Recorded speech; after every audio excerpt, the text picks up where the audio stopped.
Warahmatullahi wabarakatuh. Hai teman-teman.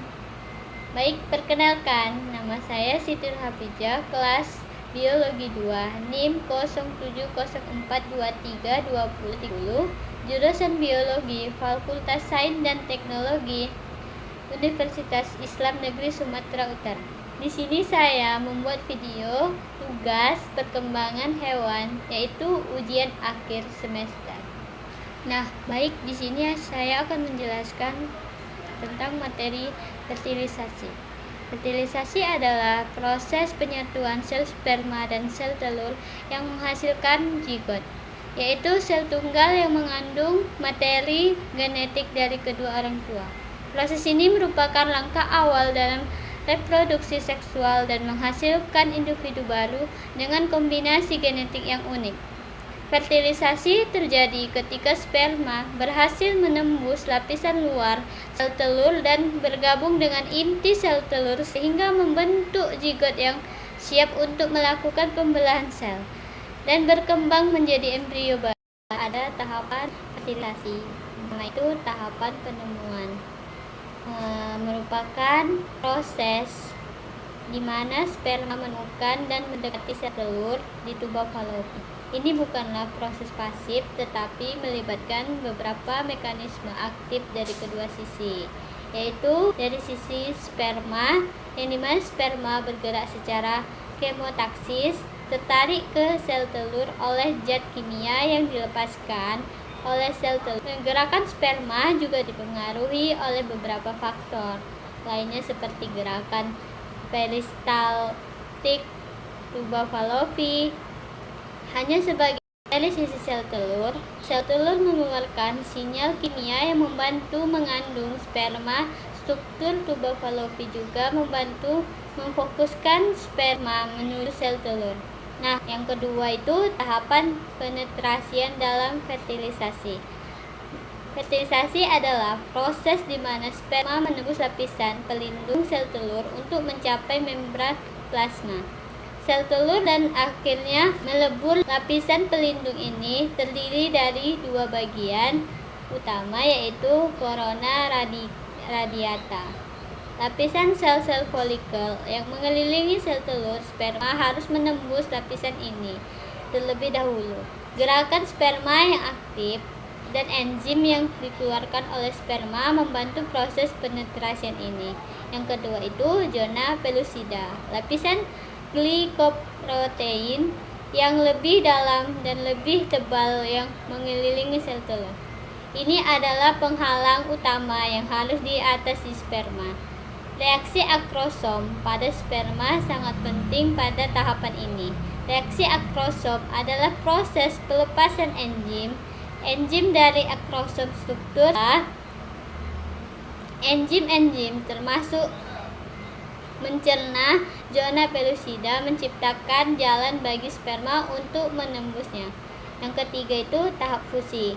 Dalam fertilisasi, proses penggabungan membran plasma dan sel telur. Setelah sperma berhasil menembus lapisan pelindung sel telur atau corona radiata dan zona pellucida, membran plasma dan sel telur bertemu dan menyatu.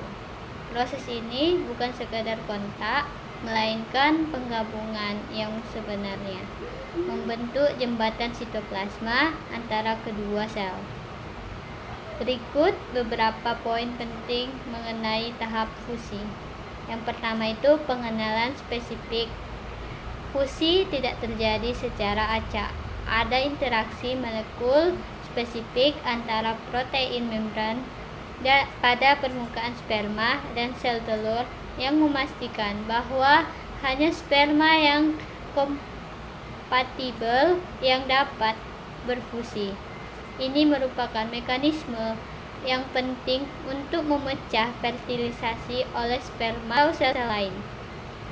Yang kedua itu peleburan membran. Setelah pengenalan spesifik membran plasma, sperma dan sel telur melebur di titik kontak. Ini memungkinkan isi kepala sperma, termasuk inti sperma yang membawa materi genetik ayah. Untuk memasuki sitoplasma, sel telur ekor sperma biasanya tetap berada di luar sel telur. Itu perubahan membran telur.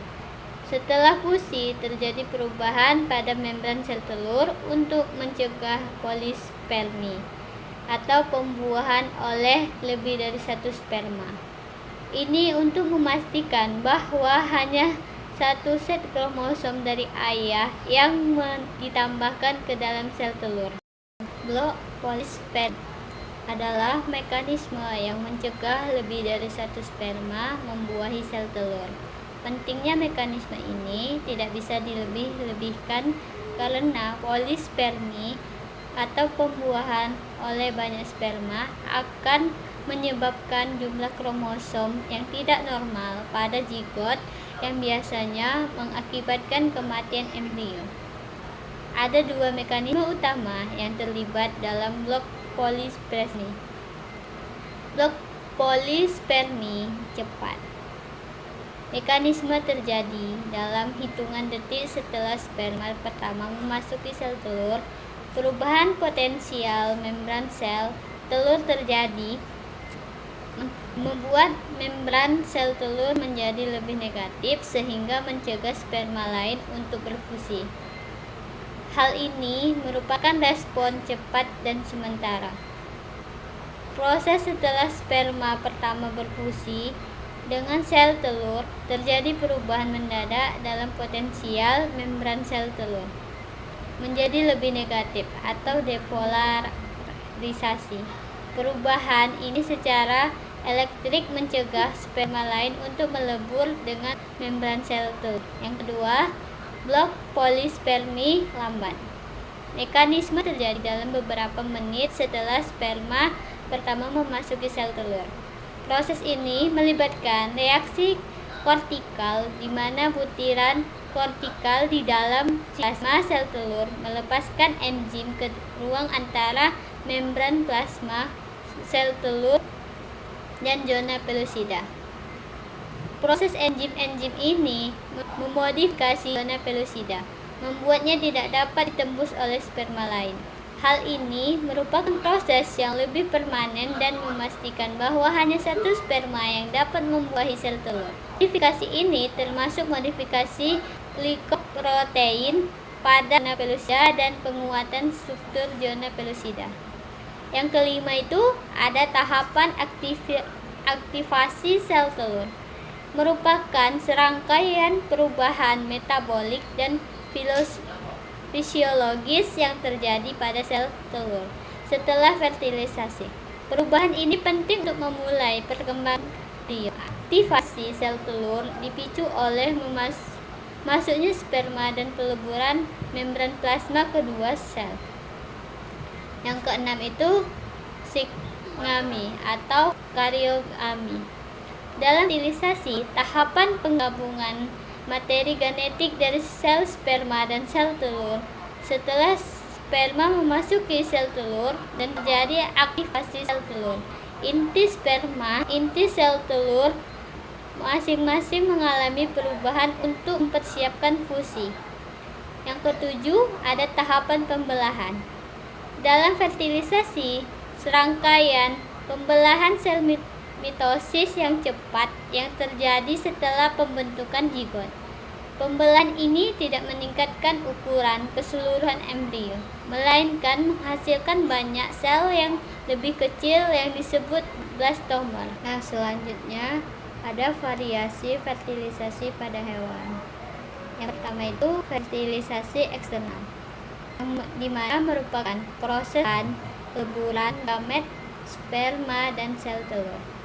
Terjadi di luar tubuh induk betina. Ini paling umum terjadi pada hewan akuatik karena air menyediakan media yang cocok untuk sperma bergerak menuju sel telur. Yang kedua itu ada fertilisasi internal, merupakan proses pembuahan di mana peleburan gamet jantan atau sperma dan gamet betina atau telur terjadi di dalam tubuh organisme betina. Ini berbeda dengan fertilisasi eksternal, di mana pembuahan terjadi di lingkungan luar. Ada contoh proses fertilisasi eksternal yang terjadi itu pada salah satu hewan, yaitu katak. Yang pertama itu pelepasan gamet. Katak betina melepaskan sel telurnya ke dalam air, katak jantan melepaskan spermanya ke dalam air yang sama. Proses pelepasan ini sering terjadi secara bersamaan, seringkali dengan katak jantan menempel di punggung betina atau umbilicus untuk memastikan sperma dilepas di dekat sel telur. Yang kedua itu pergerakan sperma. Sperma yang motil mampu bergerak sendiri, berenang di dalam air menuju sel telur. Yang ketiga, buahan. Ketika sperma mencapai sel telur, terjadi fusi atau peleburan antara inti sperma dan inti sel telur. Ini menghasilkan zigot yang merupakan sel pertama dari individu baru. Proses ini sepenuhnya terjadi di luar tubuh katak betina. Yang keempat itu ada perkembangan embrio.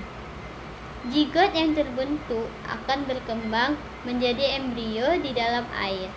Embrio akan mengalami pembelahan sel dan diferensiasi sel untuk membentuk organ-organ tubuh. Setelah beberapa waktu, embrio akan menetas menjadi beruang. Kita akan membahas proses fertilisasi internal yang terjadi pada salah satu hewan, yaitu kadal. Yang pertama itu kopulasi. Jantan dan betina kadal melakukan kopulasi. Jantan memasuki salah satu hemipenisnya atau organ reproduksi jantan yang berpasangan ke dalam kloaka betina. Kloaka adalah lubang tunggal yang berfungsi sebagai saluran keluar untuk sistem pencernaan, reproduksi, dan urin. Yang kedua, transfer sperma. Melalui hepipenis sperma jantan ditransfer ke kloaka betina, sperma kemudian akan bergerak menuju oviduk atau saluran telur. Yang ketiga, fertilisasi di dalam oviduk. Sperma membuah telur, hanya sperma yang akan berhasil membuahi setiap telur. Proses peleburan inti sel, telur, dan sperma menghasilkan zigot. Yang keempat itu ada perkembangan embrio.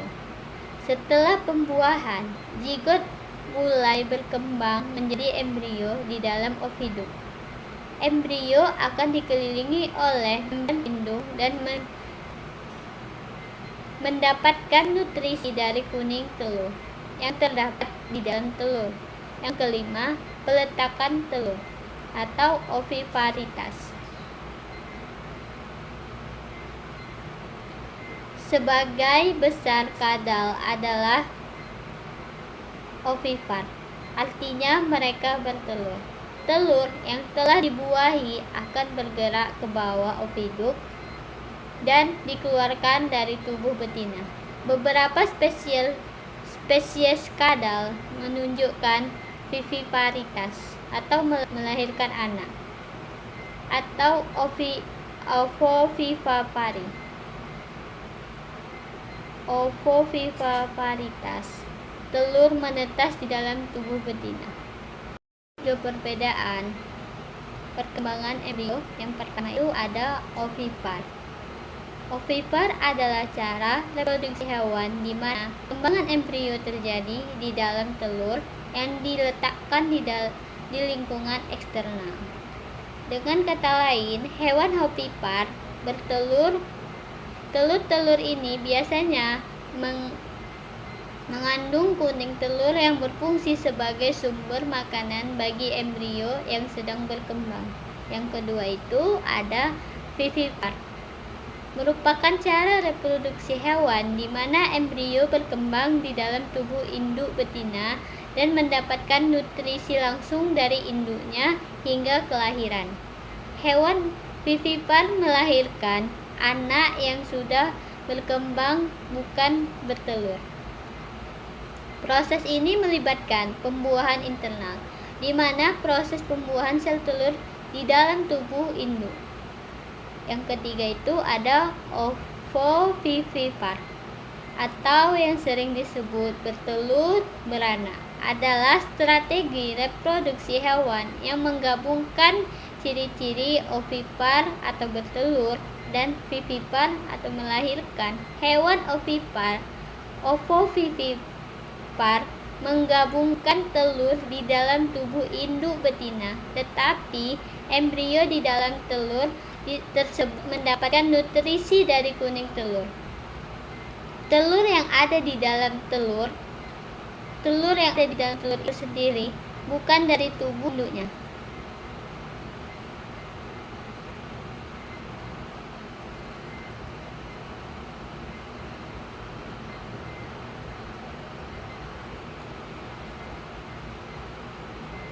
Secara langsung seperti hewan vivipar, tidak ada plasenta atau koneksi serupa. Kondisi yang mempengaruhi fertilisasi. Banyak faktor yang dapat mengaruhi keberhasilan fertilisasi. Faktor-faktor ini dapat diklasifikasi menjadi beberapa kategori utama, yaitu adalah faktor yang berkaitan dengan gamet, sel telur, dan sperma. Kualitas sperma atau jumlah sperma, motilitas atau pergerakan, morfologi, bentuk, dan struktur, dan viabilitas, kemampuan bertahan hidup sperma sangat penting. Sperma yang cacat atau jumlahnya sedikit akan mengurangi peluang fertilisasi. Faktor gaya hidup seperti merokok, konsumsi alkohol, dan paparan racun dalam menurunkan kualitas sperma. Dapat menurunkan kualitas sperma. Kualitas sel telur. Selanjutnya itu ada kualitas sel telur. Kematangan kesehatan dan genetika sel telur mempengaruhi kemampuan untuk dibuahi. Usia wanita juga merupakan faktor penting karena kualitas sel telur cenderung menurunkan seiringnya bertambahnya usia. Yang ketiga itu ada kompatibilitas gamet. Sel telur dan sperma harus kompatibel secara genetik dan biokimia. Untuk memungkinkan pembuahan, ketidakcocokan dapat menyebabkan kegagalan fertilisasi. Yang kedua itu ada faktor lingkungan. Yang pertama itu terdapat suhu, yang dimana suhu yang terlalu tinggi atau terlalu rendah dapat merusak gamet dan mengganggu proses fertilisasi, terutama pada fertilisasi eksternal. Kedua itu ada pH, tingkat keasaman atau pH. Lingkungan juga mempengaruhi hidup dan fungsi. Selanjutnya ada polusi, paparan polutan lingkungan seperti pestisida, logam berat, dan bahan kimia lainnya dapat merusak gamet dan mengganggu proses fertilisasi. Selanjutnya ada radiasi. Paparan radiasi dapat menyebabkan kerusakan DNA pada gamet sehingga mengurangi kemampuan pembuahan, menyebabkan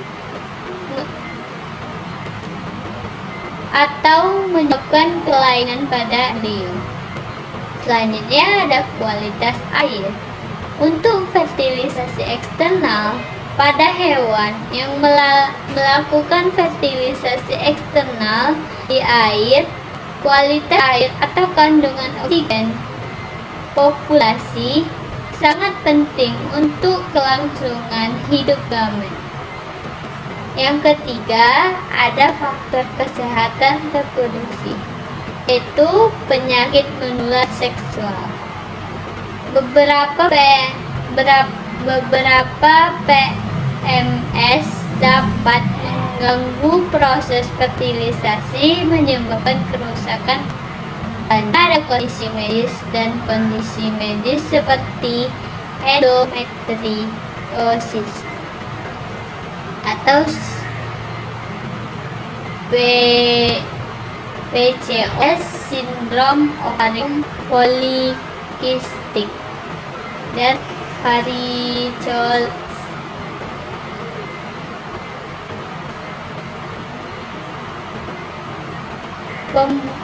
Gerakan pembuluh darah di sekitar testis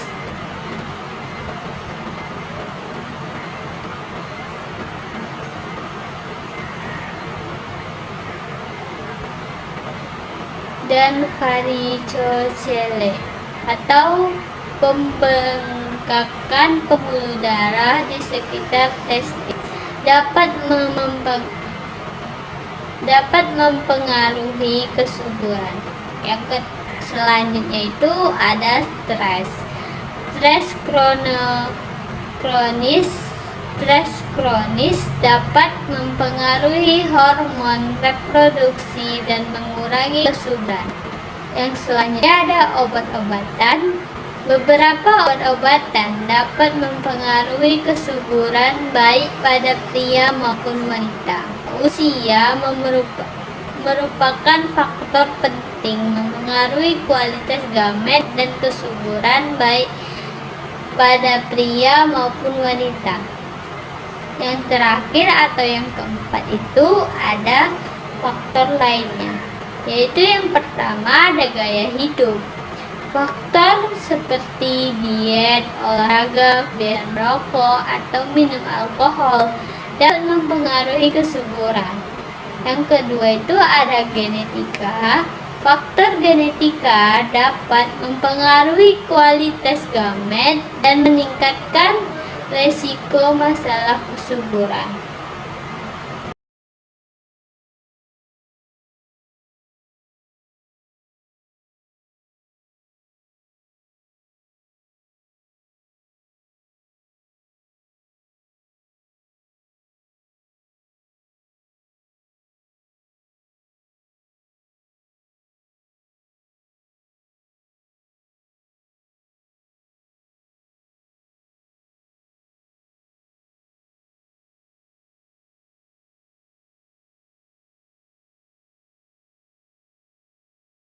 Nah, sebelum mengakhiri, saya akan menunjukkan video fertilisasi sebagai berikut.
Itulah video fertilisasi yang telah kita saksikan bersama.